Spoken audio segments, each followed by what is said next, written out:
6:07 this morning, 75 years ago today.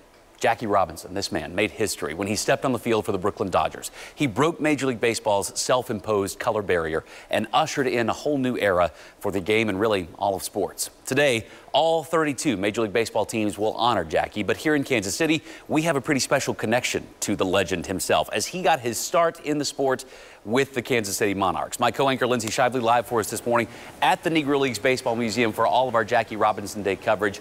It's a special day for all of baseball, but when you're talking about history of the game, this is the spot to be in Kansas City and history of Jackie himself. Absolutely. I'm talking to Bob Kendrick, the president here. He says you cannot talk about that without talking about the Kansas City Monarchs. Before Jackie Robinson put on 42 in that Dodger blue, he was number 5 for the Kansas City Monarchs, albeit for 5 months before he went on to the minors and then the majors. Bob is here with us this morning. We were talking about how Jackie Robinson could play so many sports. Baseball wasn't even his strongest sport, but they chose him because of the fortitude they knew he had also. And you've always said this place is not just a baseball museum, this is a social justice museum. Yeah, no, absolutely. That really was the premise for why we wanted to illuminate this story, that it was far bigger than the game of baseball, yet it's still just a tiny part of the great story of the game of baseball. And Jackie Robinson is one episode of that great story. But yeah, he was a much better basketball, football, track athlete than he was baseball player, and Lindsay, some say an even better tennis player. So there was nothing that Jackie couldn't do, but were there other Negro Leaguers who were better baseball players than Jackie? Absolutely. But this wasn't just about talent.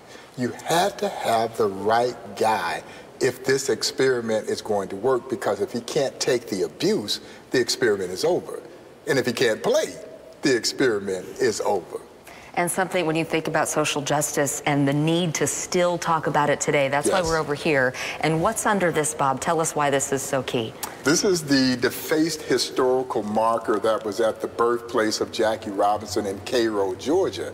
Last year, someone fired a shotgun blast into the historical marker, damaging it to the point that it could not be repaired.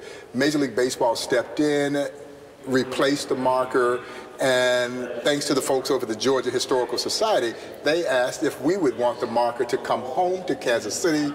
It didn't take long for us to say yes, because this to us was a perfect way to remember the enduring legacy of Jackie Robinson, but also the need that we have to have dialogue, meaningful dialogue about social injustice and this effort to eradicate hate in our society. And this is the place that it should happen.